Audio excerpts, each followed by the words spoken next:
हाँ, तो हम क्या कर रहे थे भाई, वही जो करते और बोलते और सुनते चले आ रहे हैं कि जब वक्त होता है तो एहसास नहीं होता, और जब एहसास होता है तो वक्त नहीं होता। मैं साबिर अली और आप देख रहे हैं ILCC अली क्लासेस, और हम लोग कर रहे हैं फिज़िक्स क्लास 12। पोटेंशियोमीटर कर रहे थे हम लोग, और उसके कुछ न्यूमेरिकल्स करेंगे अभी, फिर उसके बाद आगे करते हैं। ठीक है, तो मैं न्यूमेरिकल लिख रहा हूँ आपको, देखते हैं कौन सा न्यूमेरिकल आता है कि ठीक है। ये एक क्वेश्चन दे रखा हम लोगों ने पोटेंशियोमीटर के बेस पे, मैं पढ़ के सुनाता हूँ क्या दे रखा है। A 10 meter long wire of uniform cross section of 20 ohm resistance is used as a potentiometer. एक पोटेंशियोमीटर में 10 मीटर का वायर लंबा यूज़ कर रहा है, उसका रेजिस्टेंस रखा 20 मीटर पूरे का। This wire is connected in a series with a battery of 5 volt along with the external resistance of 480 ओम। एक बैटरी है 5 वोल्ट का है, चार्ज 480 रेजिस्टेंस भी लगा हुआ है। If an unknown EMF E is balanced at 600 of this wire, 600 centimeter of this wire, अगर एक अननोन EMF जो है 600 सेंटीमीटर पे इस वायर पे बैलेंस्ड हो जाता है, तो कैलकुलेट करना है the potential grade of the potentiometer wire, and second part दे रखा the value of unknown EMF E। ये 2 पार्ट है।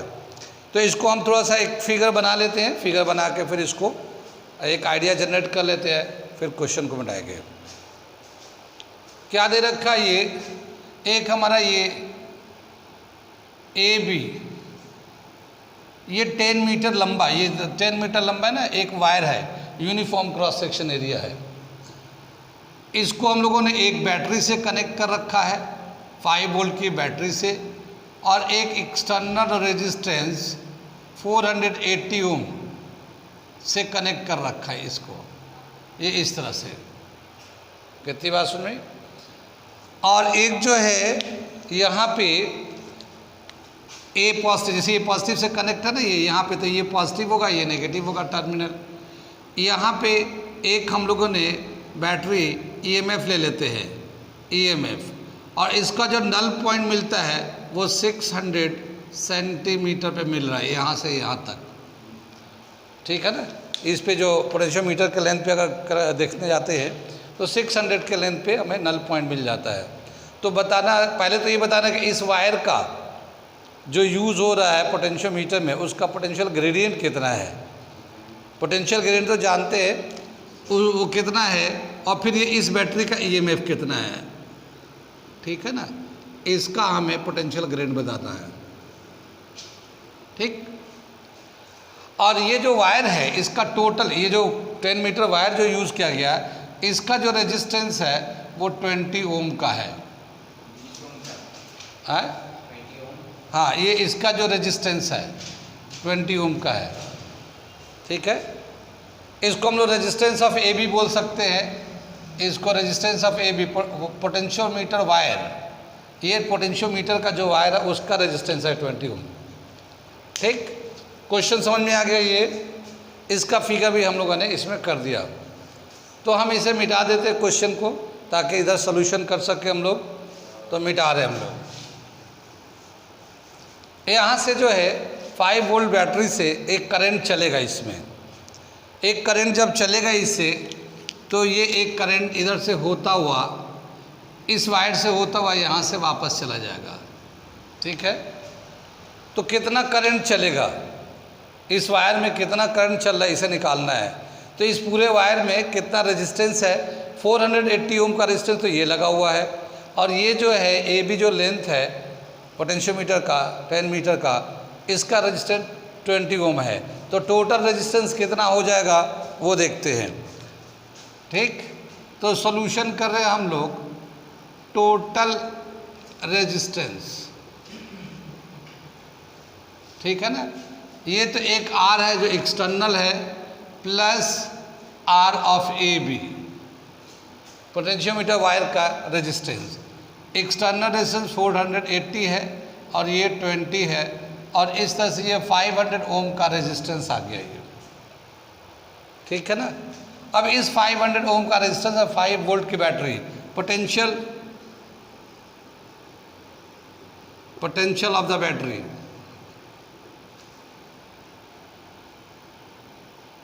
5 वोल्ट, ठीक ना। Current in the circuit, current in the circuit I निकालते हैं, तो आई जो होगा potential upon total resistance. Potential तो 5 वोल्ट का है और टोटल रेजिस्टेंस 500 ओम का है। टोटल इसको डिवाइड किया हम लोगों ने तो 0.01 एम्पियर का करंट चलेगा, ठीक है। ये देख लिए, जब ये इतना करंट इससे जा रहा होगा तो इस वायर में कितना पोटेंशियल ड्रॉप होगा। इतना करंट जब जा रहा होगा तो इस वायर में कितना पोटेंशियल ड्रॉप होगा, ठीक है ना। ये तो करंट पूरे वायर से चल रहा है, लेकिन इसका जो लेंथ इतना है तो कितना पोटेंशियल ड्रॉप होगा वो निकालने जा रहे हैं हम लोग। Potential drop across the potentiometer wire, ठीक है ना।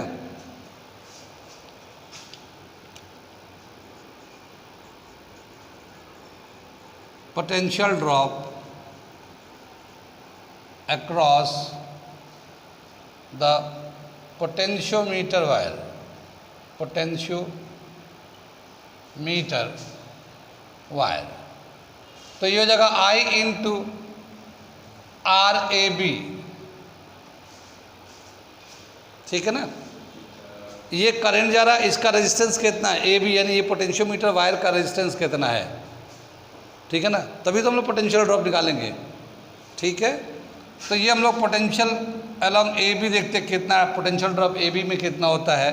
करंट है 0.01 और इसका रेजिस्टेंस है 20। इससे जब मल्टीप्लाई कर देंगे तो ये कितना आ जाएगा 0.2 वोल्ट। कितनी बात सुन में 0.2 वोल्ट। आगे चले तो इस पूरे वायर में यहाँ से यहाँ तक पोटेंशियल ड्रॉप होता है 0.2 वोल्ट और इसका लेंथ कितना है 10 मीटर, ठीक है ना। तो पोटेंशियल ग्रेडियंट कैसे निकालेंगे, पोटेंशियल ग्रेडियंट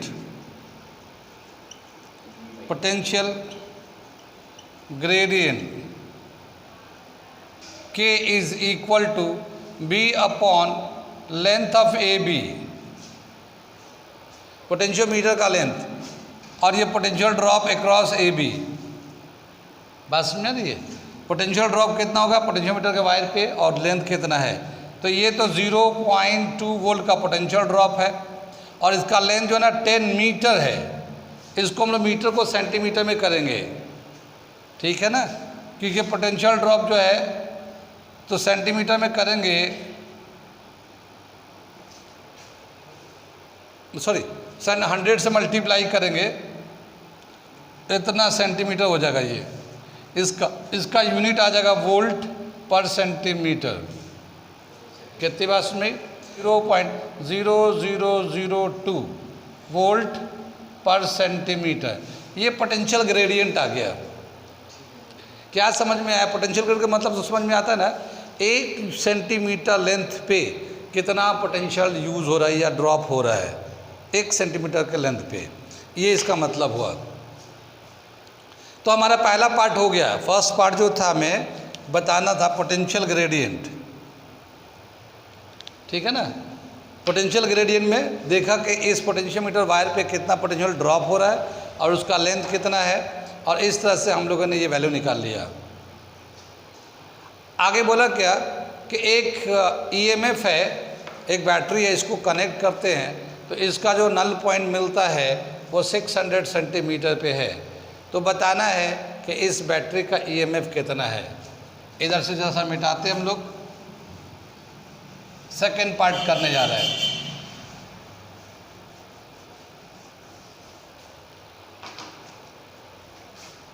सेकेंड पार्ट दे रखा ये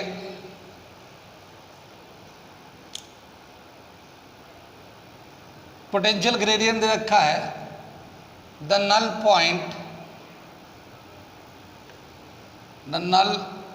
point of EMF A is 600 centimeter from terminal A. Terminal ए, ठीक है। द पोटेंशियल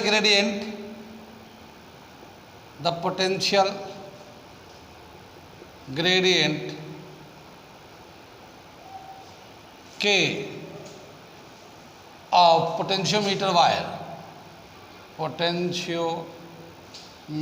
वायर कितना दे रखा वैल्यू इसका 0.0002 वोल्ट पर सेंटीमीटर, ठीक है ना। Now EMF of the cell is equal to K into L.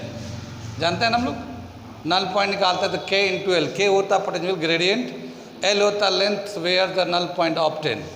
तो E is equal to K का वैल्यू दे रखा 0.0002 और ये दे रखा 600, ठीक है ना।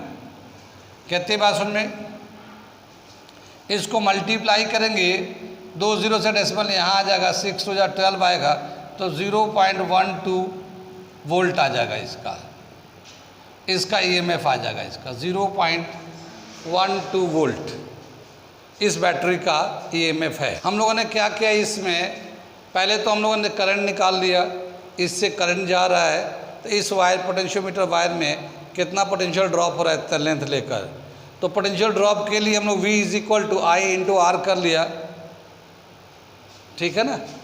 और फिर पोटेंशियल ड्रॉप को लेंथ से डिवाइड करके पोटेंशियल ग्रेडियंट निकाल लिया और बैटरी का EMF K इंटू एल से निकाल दिया,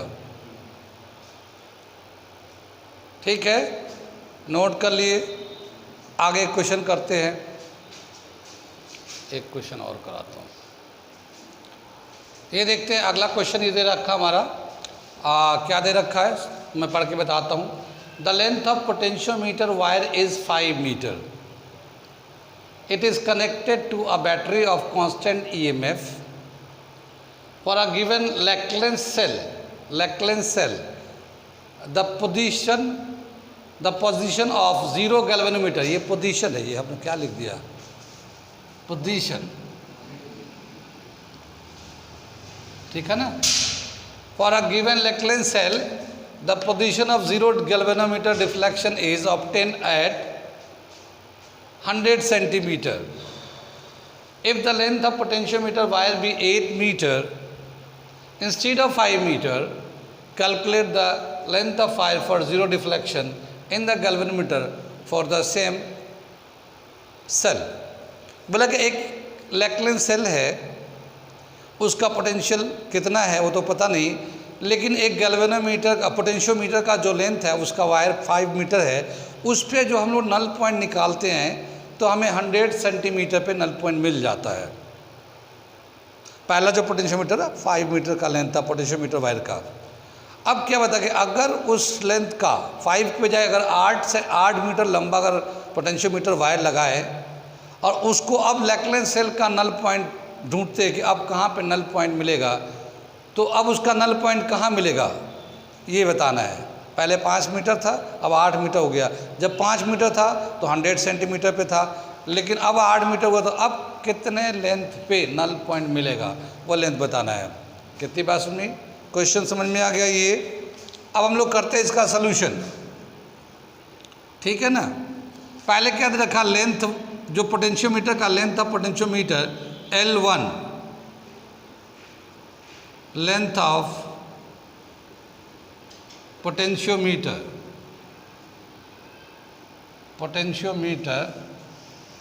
L1 ये दे रखा 5 मीटर पहले में, ठीक है ना। Null point obtained at L small L1 कर लिया, ये 100 सेंटीमीटर चाहे तो हम लोग मीटर में लिख दें 1 मीटर। अब हम लोग क्या है कि लेंथ ऑफ पोटेंशियोमीटर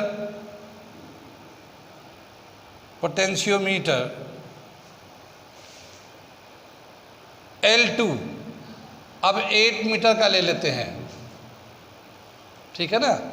तो नल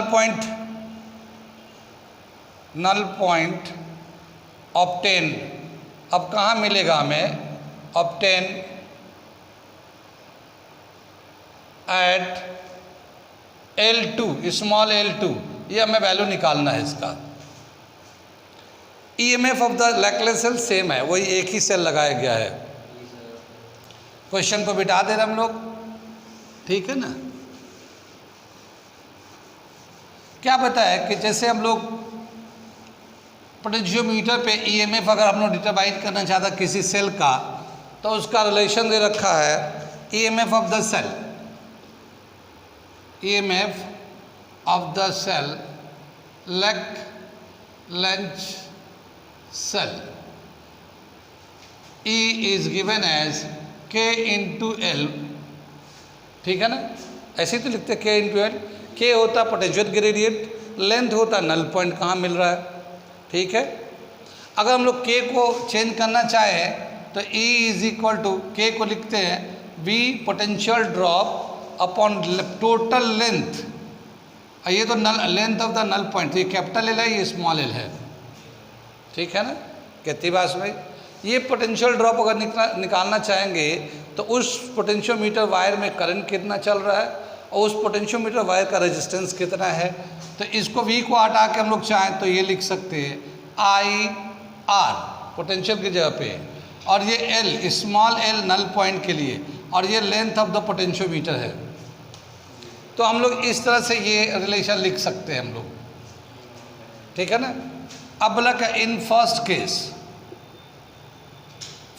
में क्या बताया कि EMF जो है लैकलेंस सेल का EMF जितना भी है ये हम लोग लेते हैं E, लेकिन ये I करंट जा रहा होगा रेजिस्टेंस के, L1 इस लेंथ पे नल पॉइंट मिल रहा है, और L1 ये 5 मीटर का है पहले वाला कंडीशन के हिसाब से, ठीक है ना। इन सेकेंड केस में अगर लेते हैं तो ये E तो लैकलेंस सेल वही है, लेकिन ये I करंट रेजिस्टेंस या L2 और ये L2, ये स्मॉल l नल पॉइंट कहाँ मिलेगा और ये L2, अब पोटेंशियोमीटर का लेंथ कितना है, कितनी बात में। ये दोनों तो सेम ही सेल है, EMF सेम प्रोवाइड करेगा, तो इन दोनों को इक्वेट कर देंगे। तो इक्वेटिंग इक्वेशन 1 और 2 ये हम लोग डिवाइड कर लेते हैं, ठीक है ना। तो यहाँ से हम लोग आगे बढ़ जाते हैं इधर, डिवाइडिंग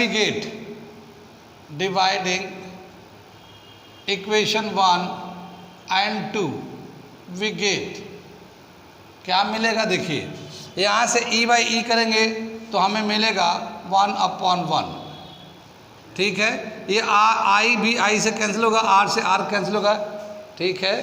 तो ये मिलेगा हमें small l upon capital L1 और ये small L2 upon capital L2। ये है L1, ये ठीक है ना, ये नल पॉइंट का लेंथ है और ये टोटल लेंथ है पोटेंशियोमीटर का वायर का। ये नल पॉइंट मिलेगा दूसरे बार में और वो लेंथ है इस तरह से। अब इसको हम लोग रेसिप्रोकल करेंगे तो क्या मिलेगा, 1/1 is equal to L1 capital L2 L1, इसको उलट दिया, ठीक है। अब हमें नल पॉइंट निकालना है, नल पॉइंट तो स्मॉल L2 निकालना है, स्मॉल L2। तो हम लोग यहाँ पे ले जाएंगे L2 is equal to small L1 L2 upon L1, ऐसे आ जाएगा ये। अच्छा पहले में नल पॉइंट कहाँ मिला था हमें, L1 ये 1 मीटर पे मिल रहा है पहले वाले कंडीशन पे, तो 1 मीटर तो हम लोग ऐसे ही लिख लेते हैं। L2 का वैल्यू कितना हो गया, 8 मीटर है। दूसरी बार में जो लेंथ ऑफ द पोटेंशियोमीटर है 8 मीटर का है, और ये L1 जो है वो 5 मीटर का है, ठीक है ना। 8/5 1.6 मीटर। अब जो नल पॉइंट मिलेगा हमें 1.6 मीटर या फिर और 160 सेंटीमीटर पे नल पॉइंट मिलेगा। पहले जब 5 मीटर लेंथ था तो उस वक्त नल पॉइंट 100 सेंटीमीटर या 1 मीटर पे मिल रहा था। अब अगर 8 मीटर लंबा हो गया तो अब नल पॉइंट जो मिलेगा 1.6 मीटर में या 160 सेंटीमीटर पे मिलेगा। ये वाला चीज़ समझिए, देखिए पोटेंशियल K इंटू एल, के का वैल्यू देखिए हमने V/L किया, V का वैल्यू I इंटू आर, इतना बड़ा वैल्यू है K का। ये ध्यान करना पड़ेगा कैसे हम लोग इसको यूज़ कर सकते हैं। क्या दे रखा है ये देखिए क्वेश्चन आया हुआ है, IIT में पहले पूछ चुका है पोटेंशियोमीटर के बेस पे। तो क्या क्वेश्चन दे रखा है, a potentiometer wire of length 100 centimeter has a resistance of 10 ohm. It is connected in series with a resistance and a battery of EMF 2 volt and of negligible internal resistance। एक potentiometer का wire जो है वो 100 centimetre का है और उसका length 10 ओम है। वो जो पोटेंशियोमीटर वायर है एक बैटरी 2 वोल्ट से और एक एक्सटर्नल रेजिस्टेंस R से कनेक्ट है। उस बैटरी का जो 2 वोल्ट का बैटरी है उसका इंटरनल रेजिस्टेंस नेग्लिजिबल है। आगे दे रखा a source of EMF 10 millivolt. एक अलग से हम लोग EMF लगा रहे हैं, जैसे हम लोग बैटरी EMF सेल का लगाते थे 10 millivolt is balanced against a length of 40 centimeter of potentiometer wire. What is the value of external resistance. एक हम लोग सेल लगा रहे हैं और इसका जो पोटेंशियल है वो 10 मिली वोल्ट है और उसका जो नल पॉइंट मिल रहा है वो 40 सेंटी पे मिल रहा है पोटेंशियोमीटर के लेंथ पे। तो बताना है कि वो जो एक्सटर्नल रेजिस्टेंस है वो कितना है। इसको मैं एक फिगर बनाता हूँ तो समझ में और आएगा। तो कैसा फिगर बनेगा वो हम बना रहे हैं। क्या बताया कि एक हमारा ये बैटरी है ये 2 वोल्ट का है और एक ये हमारा एक्सटर्नल रेजिस्टेंस है R है, ठीक है। और ये हमारा A से B तक जो लेंथ है वो 100 सेंटीमीटर पोटेंशियोमीटर लेंथ का, ये 100 सेंटीमीटर का लेंथ है, ठीक है। ये हमारा एक्सटर्नल रेजिस्टेंस पता नहीं है कितना वैल्यू है, इसका भी इंटरनल रेजिस्टेंस पता नहीं है कितना है, इसका भी इंटरनल रेजिस्टेंस नहीं है, नेग्लिजिबल इंटरनल रेजिस्टेंस है। एक सेल को जब हम लोग यहाँ पे कनेक्ट करते हैं, ठीक है ना, EMF दे रखा है इसका EMF दे रखा कितना 10 मिली वोल्ट। और जब हम इसको जॉकी पे नल पॉइंट ढूंढते हैं तो इसको 40 सेंटीमीटर के लेंथ पे हमें नल पॉइंट मिल जाता है। ऐसे 40 सेंटीमीटर के लेंथ पे हमें नल पॉइंट मिलता है। तो बताना है कि ये एक्सटर्नल रेजिस्टेंस कितना है। कितनी बात सुन में सारा डेटा हम लोगों ने इसमें का इसमें लिख दिया, इसे मिटा देते हैं और फिर सोल्यूशन करते हैं। फिगर ऐसा बनेगा इसका, ठीक है ना। हमें एक्सटर्नल रेजिस्टेंस R का वैल्यू निकालना है, ठीक है। अब बताया क्या कि देखो इस वाले पोटेंशियोमीटर में करंट निकालना चाहें इस बैटरी से कितना जा रहा है, तो इसका तो रेजिस्टेंस दे रखा है। ये जो इसका जो रेजिस्टेंस है, रेजिस्टेंस ऑफ AB कितना दे रखा 10 ओम, क्वेश्चन में लिखा हमने, ठीक है ना। इसका रेजिस्टेंस दे रखा है पर इसका रेजिस्टेंस पता नहीं, तो फिर कैसे हम इसमें से करंट निकालेंगे। तो इधर से करंट नहीं निकल पाएगा, इधर से हम लोग करंट निकालेंगे। कैसे, क्योंकि यहाँ पे जो सेल है उसका EMF दे रखा है और यहाँ से यहाँ तक लेंथ में नल पॉइंट मिल रहा है, तो हम यहाँ से रेजिस्टेंस निकाल सकते हैं। तो यहाँ से रेजिस्टेंस निकल जाएगा, यहाँ से पोटेंशियल, तो हम लोग करंट निकाल लेंगे और जो करंट निकल के आएगा वही करंट इसमें जा रहा होगा, ठीक है ना। तो हम लोग पहले यहाँ पे इस सेल के हेल्प से हम लोग करंट निकालते हैं। तो पहले यहाँ से जो 40 सेंटीमीटर का लेंथ है इसका रेजिस्टेंस कितना है ये निकालते हैं हम लोग। कितनी बात में। अब देखिए यहाँ से यहाँ तक 100 सेंटीमीटर है और 100 सेंटीमीटर का रेजिस्टेंस कितना है 10 ओम, ठीक है ना। तो 40 सेंटीमीटर का कितना रेजिस्टेंस हो जाएगा। ये जॉकी लगा हुआ है तो यहाँ पे AJ भी लग सकते हैं, AJ लेंथ ले सकते हैं इसको, ठीक है ना। तो सॉल्यूशन कर रहे हैं हम लोग, ठीक है ना। और वो तो हमने बता दिया, हम लोग इसके हेल्प से करंट निकालने जा रहे हैं। रेजिस्टेंस ऑफ लेंथ ए जे, ठीक है। कैसे निकालेंगे? 10/100 इंटू 40। कैसे पता चला ये? देखिए, यहाँ से यूनिटरी मेथड से अगर करते हैं तो 100 सेंटीमीटर जब लेंथ था तो उसका रेजिस्टेंस है 10 ओम। तो 1 सेंटीमीटर का जब लेंथ होगा तो उसका रेजिस्टेंस हो जाएगा 10/100। और अगर इसका लेंथ 40 सेंटीमीटर लेते हैं तो ये 10/100 इंटू 40, तो ये हमारा हमने डायरेक्ट यहाँ लिख दिया। यूनिटरी मेथड बचपन में जैसे करते थे ना, तो ये आ गया। तो ये आ गया हमारा 4 ओम का रेजिस्टेंस। तो यहाँ से यहाँ तक रेजिस्टेंस कितना हो गया? 4 ओम। करंट जा रहा हमारा 10 मिली वोल्ट। तो करंट कितना हुआ? करंट ऑफ द सेल, ठीक है ना। ईएमएफ अपॉन रेजिस्टेंस, ईएमएफ है 10 मिली वोल्ट। मिली वोल्ट को हमने वोल्ट में कर दिया इस तरह से, और रेजिस्टेंस था 4। इतना एम्पियर का करंट चलेगा। और ये करंट आ जाएगा 4 से करेंगे 2.5 10⁻³ एम्पियर का करंट चलेगा इसमें। लेकिन यही करंट पूरे सेल में चल रहा है, पूरे में यही करंट चलेगा। नल पॉइंट निकालते हैं तो करंट होता है ना। तो जो करंट को हम लोग न्यूट्रलाइज करते हैं तो एक करंट चल रहा होता है, एक करंट चल रहा होता है, उसी को तो हम लोग नल पॉइंट निकालते हैं। कहाँ पे ये इसका जीरो डिफ्लेक्शन होगा गैल्वेनोमीटर का। लेकिन एक करंट तो ऑलरेडी कांस्टेंट चल रहा होता है जो इससे चल रहा होता है। इसका मतलब ये है कि ये जो 2.5 10⁻³ चल रहा है, जो ये रीड करके दिखा रहा है, वो इसी का करंट रीड कर रहा है। इसी का जो कांस्टेंट करंट जो सप्लाई है उसी को रीड कर रहा हो। कितनी बात सुन में? तो ये इसका मतलब इससे करंट कितना चल रहा है? 2.5 10⁻³ एम्पियर का करंट इससे प्रोवाइड किया जा रहा है। सो क्या लिखेंगे यहाँ पे? 2.5 10⁻³ ampere of current is passes through the circuit, ठीक है ना। इस सर्किट में पूरा उतना करंट चलेगा। अब अगर हम लोग इसमें करंट निकालना चाहते हैं, यहाँ देखिए, now I is equal to V upon external resistance plus resistance of potentiometer wire, होगा ना। ये जो पोटेंशियल है ये 2 वोल्ट का हम लोग सप्लाई है।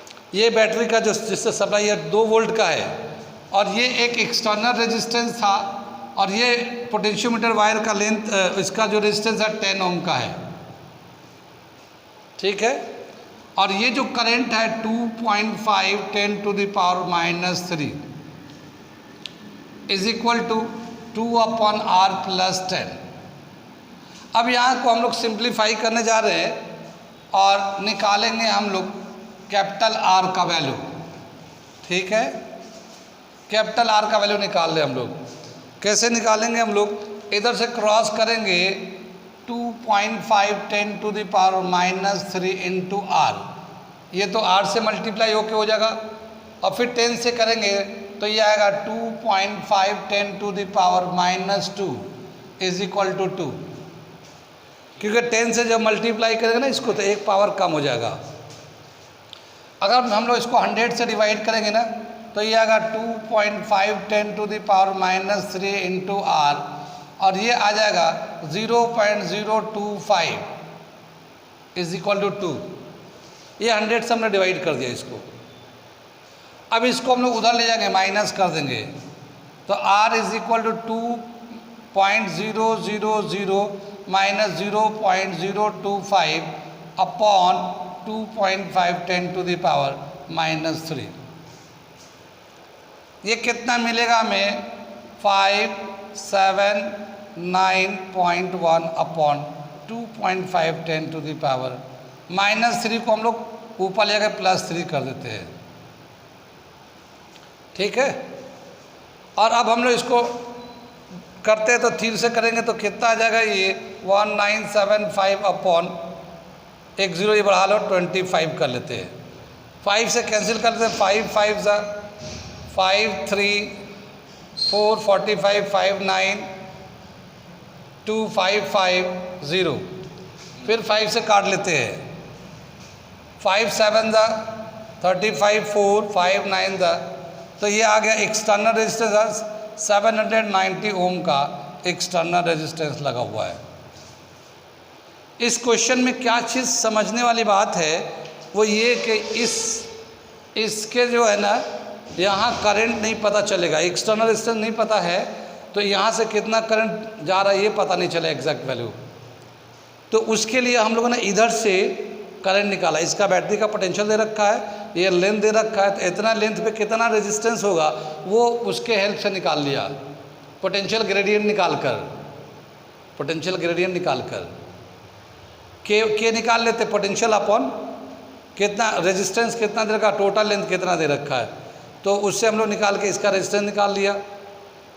भाई पूरे का रेजिस्टेंस 10 ओम था, 100 सेंटीमीटर था, तो 1 सेंटीमीटर कितना रेजिस्टेंस है, और 40 सेंटीमीटर कितना रेजिस्टेंस, 4 ओम आ गया। अब उससे हम लोगों ने करंट निकाल लिया था, अब वही करंट पूरा चलेगा इसमें। ठीक है ना, इस कंसेप्ट को ये हो गया। यहाँ तक बहुत सारे हम लोगों ने क्वेश्चन किए, और भी हम लोग करेंगे बाद में फ़िलहाल, लेकिन आगे हम लोग अगला टॉपिक करने जा रहे हैं। अगला टॉपिक करते हैं, क्या दे रखा अगला टॉपिक, वो अगला टॉपिक दे रखा व्हीटस्टोन ब्रिज। ठीक है, तो व्हीटस्टोन ब्रिज क्या होता है, क्या उसका एम है, कैसा होता है, उससे हम करने जा रहे हैं। अभी से बिठाते हैं, आगे हम लोग करने जा रहे हैं व्हीटस्टोन ब्रिज। हेडिंग डालते ही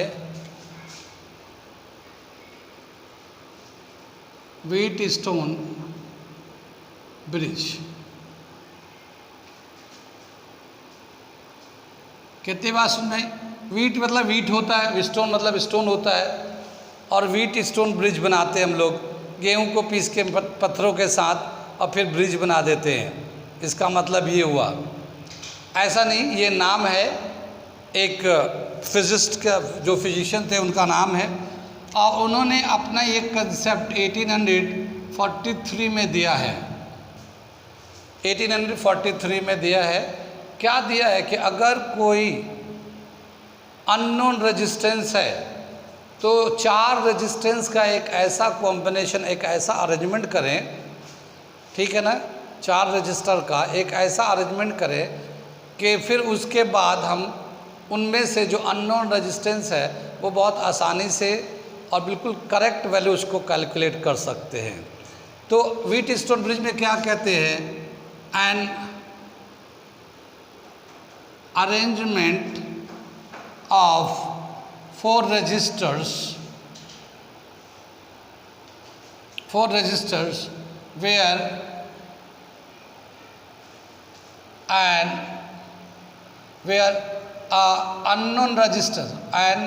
unknown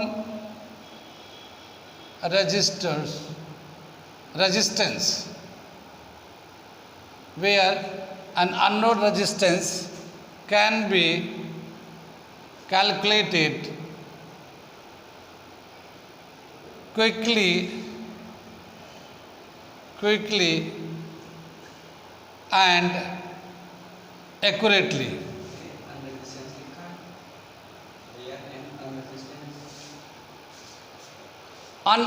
Unknown resistance.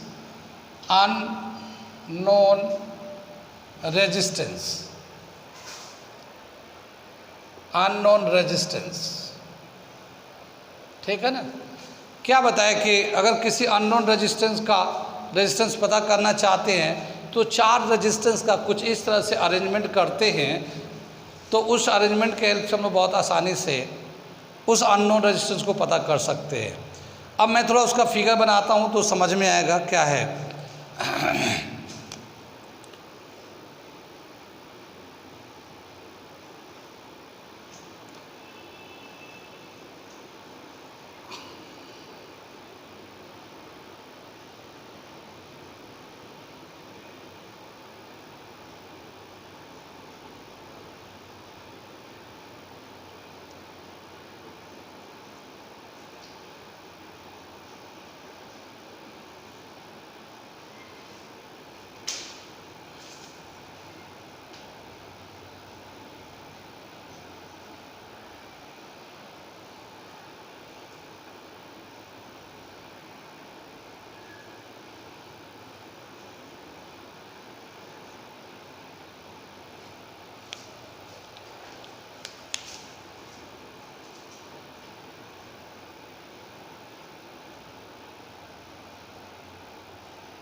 क्या बताइए, ये 4 रेजिस्टेंस है, ये P Q R S।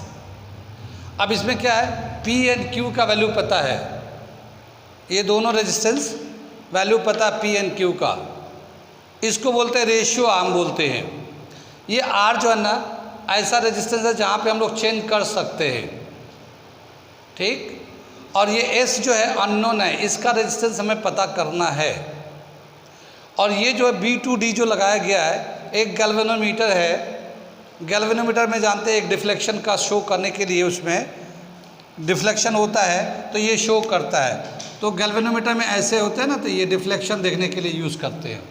इसका भी अपना एक रेजिस्टेंस होता है, ठीक है ना। कितनी बात समझ में।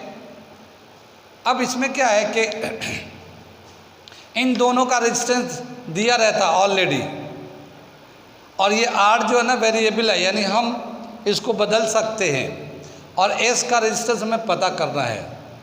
तो क्या करते हैं कि इसको ये 4 का अरेंजमेंट तो कर दिया, इसमें क्या करते हैं कि ये दोनों वैल्यू दिया हुआ है, तो P and Q are call resistance, P and Q are call ratio arm,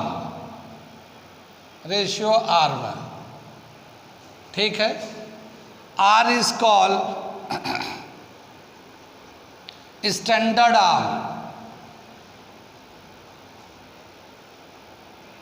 और S इज कॉल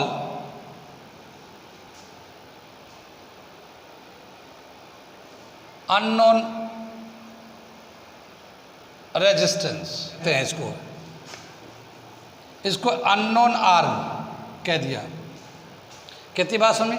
अब ये देखिए क्या है कि एक करंट जो है यहाँ से चलेगा, जैसे इसको स्विच को ऑन करेंगे, देख लो आप लोग देखो यहाँ से एक करंट जो है ना ऐसे आने लगा, ठीक है।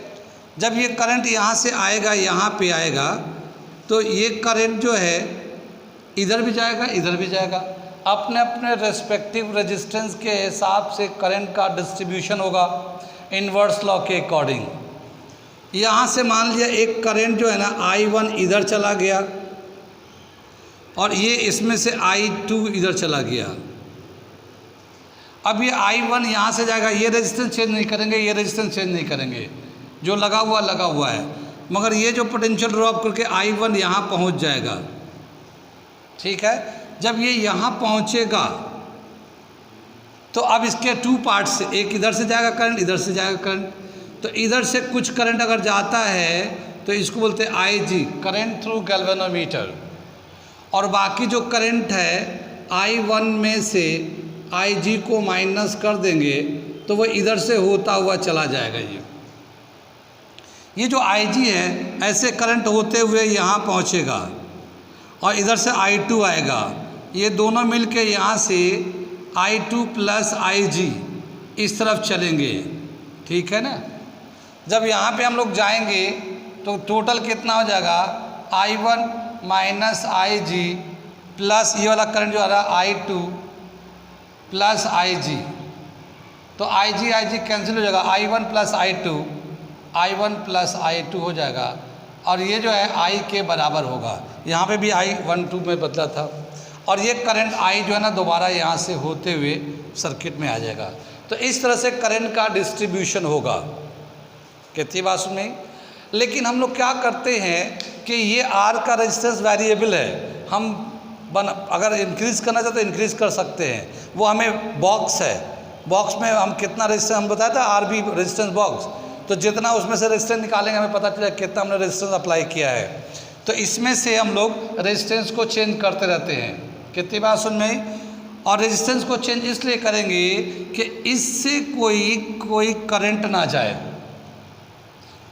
अगर हम लोगों ने ऐसे किया इधर से करंट जा रहा है तो हम इसका रेजिस्टेंस बढ़ाएंगे तो देखा तब भी जा रहा है, घटाएंगे तब भी जा रहा है। तो एक रेजिस्टेंस को बढ़ा के या घटा के कोई एक ऐसा रेजिस्टेंस लाएंगे इसमें कि जिससे IG ज़ीरो हो जाए, और जिस वक्त IG ज़ीरो हो जाएगा उस वक्त हम लोग बोलेंगे ये बैलेंस्ड व्हीटस्टोन ब्रिज हो गया। उसमें भी हम लोगों ने एक न्यूमेरिकल किया था किरचॉफ्स लॉ में, अनबैलेंस्ड व्हीटस्टोन ब्रिज का, जो इतना बड़ा इक्वेशन बना के लाया था, याद तो होगा, ठीक है ना। पीछे वाले बच्चों को समझ में आ रहा है ये। तो हम लोग क्या करते हैं, the resistance of box R changes, आगे देखते हैं, resistance of R B of R changes till the current in Ig is equal to 0, ठीक है ना। when the current in Ig is 0, it is called balanced Wheatstone bridge, Wheatstone bridge, balance Wheatstone bridge, ठीक है ना। अब इसमें balance जब हो जाता है तो क्या है, P अपॉन Q का, when it is balanced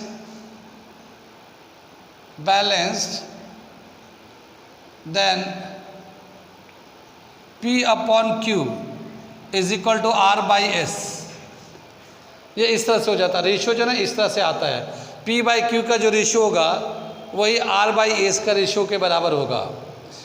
हाँ, और ये जो S हमारा अननोन है, इसे हमें पता करना है, तो S को तो हम लोग ऐसे ऊपर ले जाएंगे और इसको ऊपर ले जाएंगे, तो S is equal to R into Q by P, ऐसे करके हम लोग इस अननोन रेजिस्टेंस S को निकाल सकते हैं। कितनी बात सुन में? तो ये एक तरीका है हमें अननोन रेजिस्टेंस निकालने के लिए। 2 का रेजिस्टेंस दिया रहेगा, तीसरा रेजिस्टेंस बॉक्स है, हम उसे चेंज करेंगे, तब तक चेंज करते रहें जब तक कि Ig का डिफ्लेक्शन, जो गैल्वेनोमीटर में डिफ्लेक्शन 0 हो।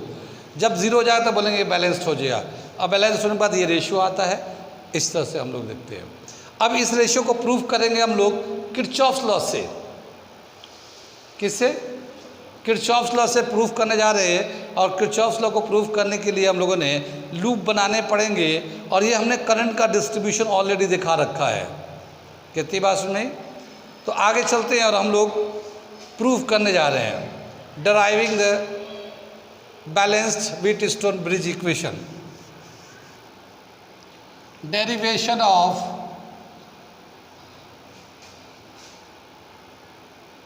balanced Wheatstone bridge,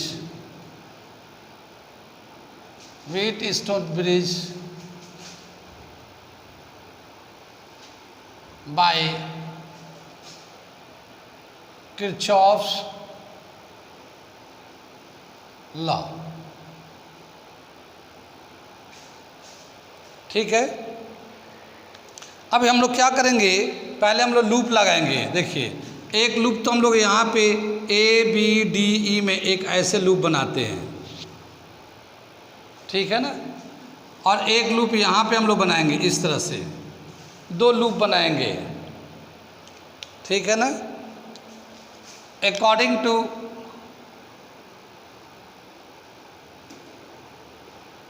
applying Kirchhoff's law, applying Kirchhoff's law in loop ABDA, ये है ABDA में अप्लाई कर रहे किरचॉफ्स लॉ, ठीक है। अब इसमें देखिए, करंट इधर से जा रहा है, I1 इसका रेजिस्टेंस P है, तो I1P इतना पोटेंशियल ड्रॉप हो जाएगा। फिर यहाँ से जाएगा ये Ig, इसका रेजिस्टेंस होगा Ig into galvanometer G, resistance of the galvanometer G। और फिर ये जैसे ये इधर से आ रहा होगा ना, तो ये I2 तो इधर से आ रहा है, लेकिन लूप के हिसाब से अपोजिट जा रहा है, तो minus I2R is equal to zero, क्योंकि इसमें कोई बैटरी लगा हुआ नहीं है। कुछ बात समझ में आ रही है? ये इसमें कोई बैटरी नहीं है, तो जितना पोटेंशियल ड्रॉप होगा वो ज़ीरो के बराबर होगा।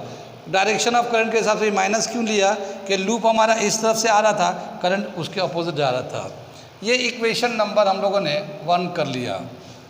अप्लाइंग किरचॉफ्स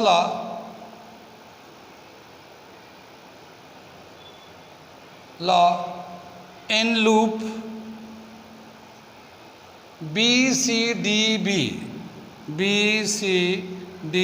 में, ठीक है। तो यहाँ से करंट जा रहा है, क्या जा रहा है, I1 माइनस IG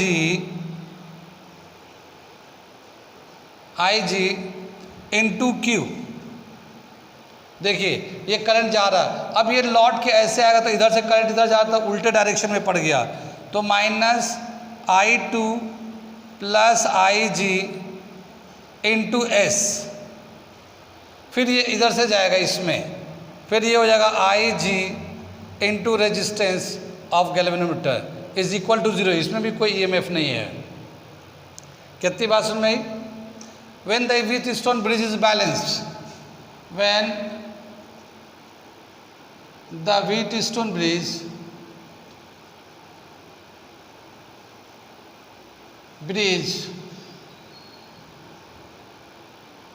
is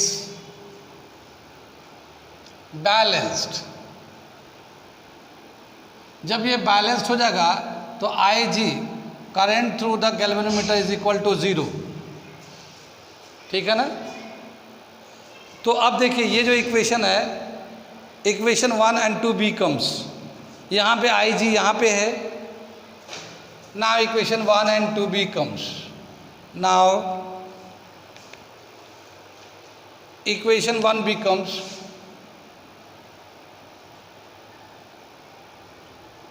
यहाँ पे जब हम लोग IG डाल देंगे तो ये ज़ीरो हो जाएगा, तो I1P minus I2R, I1P minus I2R, R is equal to zero, और I1P is equal to I2R।